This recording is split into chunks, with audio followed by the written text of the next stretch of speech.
House in Capitol Hill, and I'm seated because when the secretary walked out, we were under the impression we had already received a 2-minute warning that the president would be right behind him, and so I'm going to remain seated, as have the rest of my colleagues here at the White House, as you mentioned.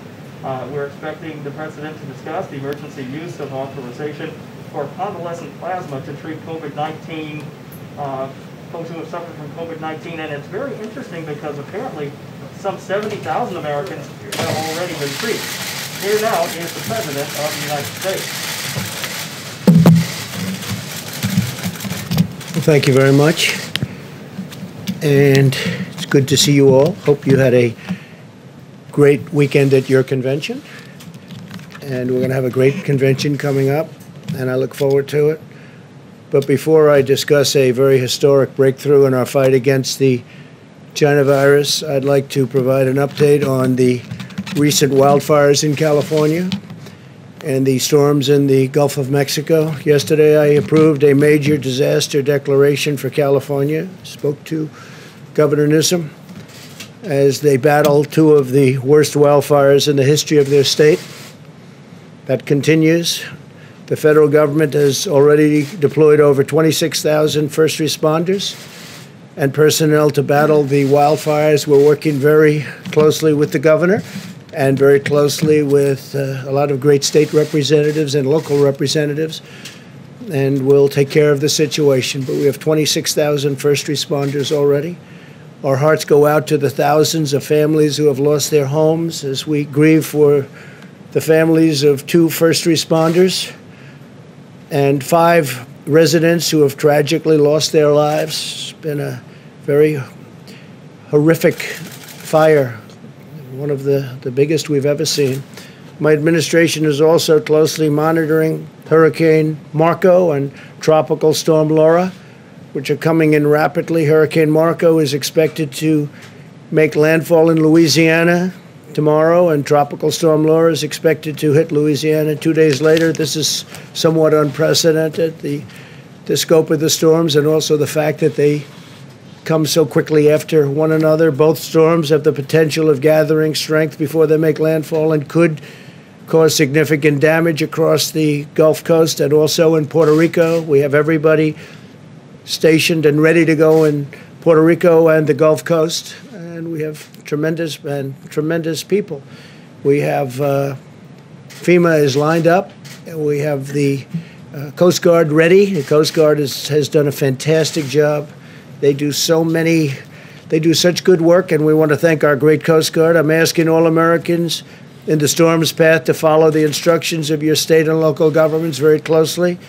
And I've approved emergency declarations for Puerto Rico and for Louisiana.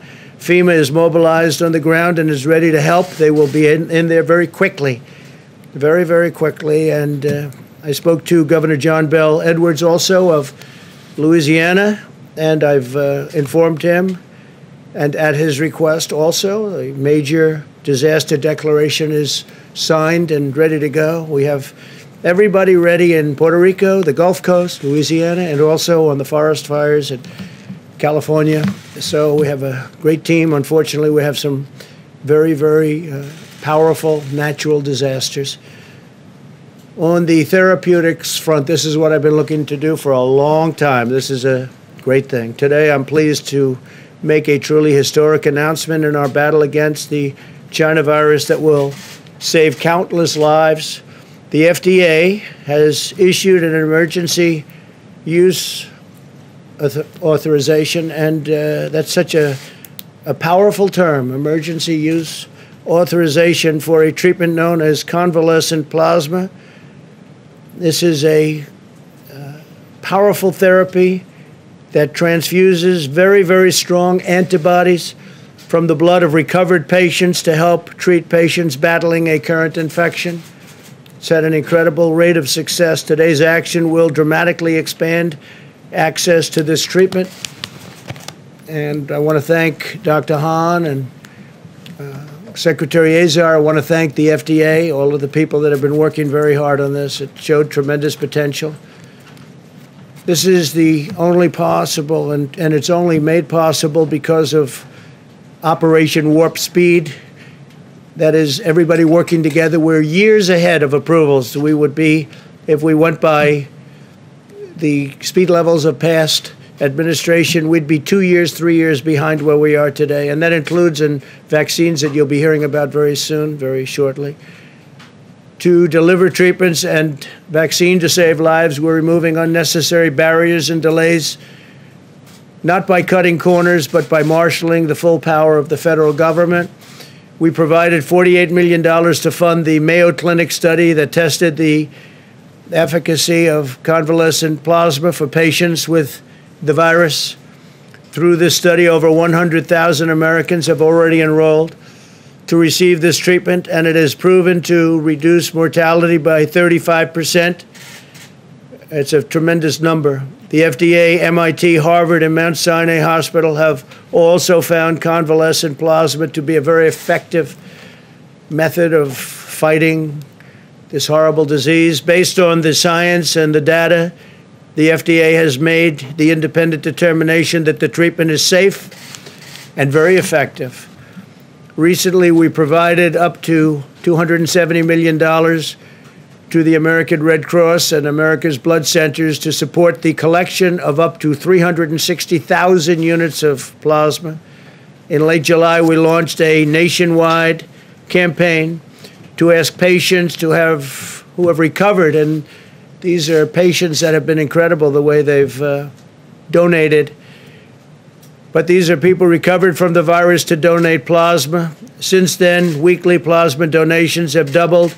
And today, I once again urge all Americans who have recovered from the virus to go to coronavirus.gov and sign up and donate plasma today, please. It's been really an incredible, just incredible people. The country has united so strongly behind this, and I'll go over the numbers, but if you look at what's happened and the success that we've had that people don't talk about, the United States has experienced the lowest case fatality rate of any major country in the world. You don't hear that. The European Union's case fatality rate is estimated to be 3 times higher than that in the United States.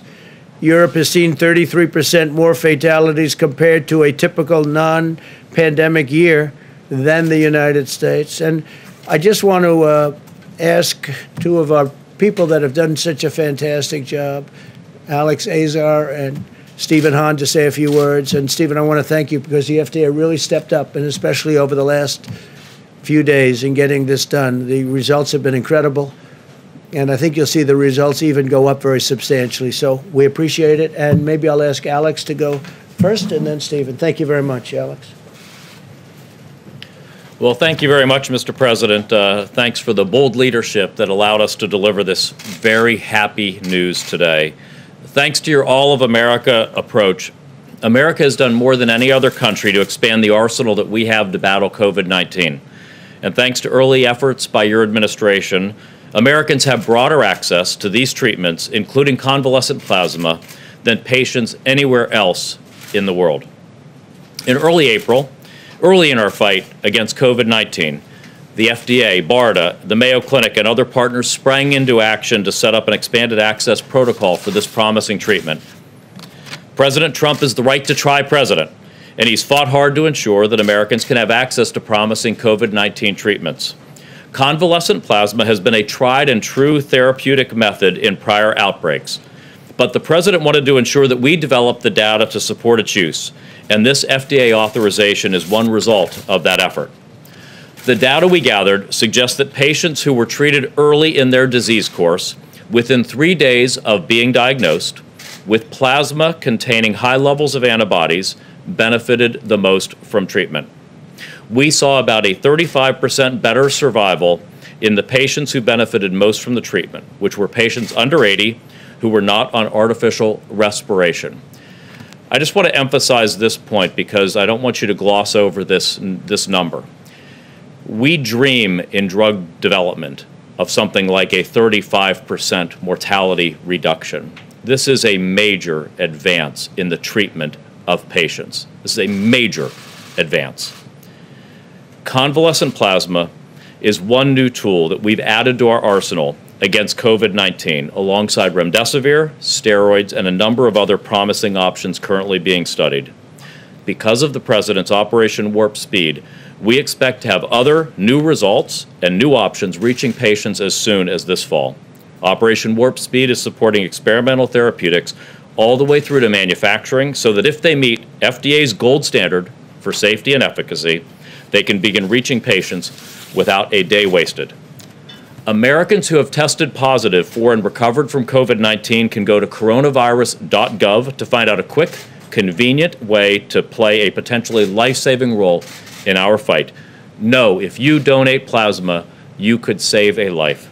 We've also provided guidance so healthcare providers can contact patients who have recovered from COVID-19 and give them information on how they can donate.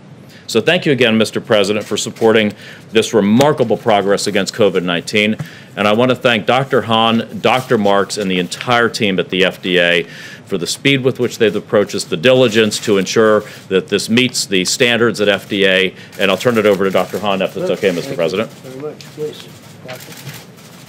Thank you, Mr. President, for your leadership. It's good to be here today to announce FDA's recent decision. From the beginning of this pandemic, the President has asked FDA to cut back red tape to try to speed medical products into the hands of providers, patients, and American consumers. And I just want to echo the President's thanks to the more than 17,000 men and women who work at FDA. They have worked day and night to, in fact, do that. So plasma is the liquid portion of the blood. That liquid portion contains the natural immunity that someone develops in response to an infection, in this case COVID-19. And that liquid portion can be extracted, and for many years, as the President and Secretary Azar said, has been given to patients with infectious diseases for more than 100 years. So there was a really good rationale for why this might work. And in fact, as was mentioned, in early April, an expanded access program was started at the Mayo Clinic with the support of the federal government under President Trump's leadership. And that has gone on for the last 4 months. More than 90,000, close to 100,000 Americans have enrolled in this program, and over 70,000 have received treatment. This is one of the largest expanded access programs in the history of FDA, so a very successful approach to evaluating how convalescent plasma would work. So in the independent judgment of experts and expert scientists at FDA who have reviewed the totality of data, not just the data from this expanded access program, but more than a dozen published studies, as well as the historical experience associated with this, those scientists have concluded that COVID-19 convalescent plasma is safe and shows promising efficacy, thereby meeting the criteria for an emergency use authorization. In the optimal treatment, the optimal patients, as described by Secretary Azar, treated with convalescent plasma at the highest titers, there was a 35% improvement in survival, which is a significant clinical benefit. Now, we're waiting for more data. We're going to continue to gather data, but this clearly meets the criteria that we've established for emergency use authorization, and we're very pleased with these results. So let me just put this in perspective. Many of you know I was a cancer doctor before I became FDA commissioner, and a 35% improvement in survival is a pretty substantial clinical benefit. What that means is, if the data continue to pan out, 100 people who are sick with COVID-19, 35 would have been saved because of the administration of plasma. We've seen a great deal of demand for this from doctors around the country, and what this EUA emergency use authorization today does, it allows us to continue that and meet the demand. And again, I want to echo the President's and the Secretary's ask of the American people: if you've recovered from COVID-19, please donate. It could save a life. And Mr. President, thank you again. Thank you very much, Stephen. I appreciate it. Okay, any questions? Mr. President? Mr. President. Thank you, Mr. President. I want to first ask you about the COVID-19 drugs that are in phase 3. Are they going to be available to the American population on... You and I talked previously about this idea of right to try. Right. Can we assure the American people that if it's being studied and it's in phase 3, you have that right? You know, it's a great question, and I'm not sure a lot of people have been thinking about right to try. We're all waiting for the final answer.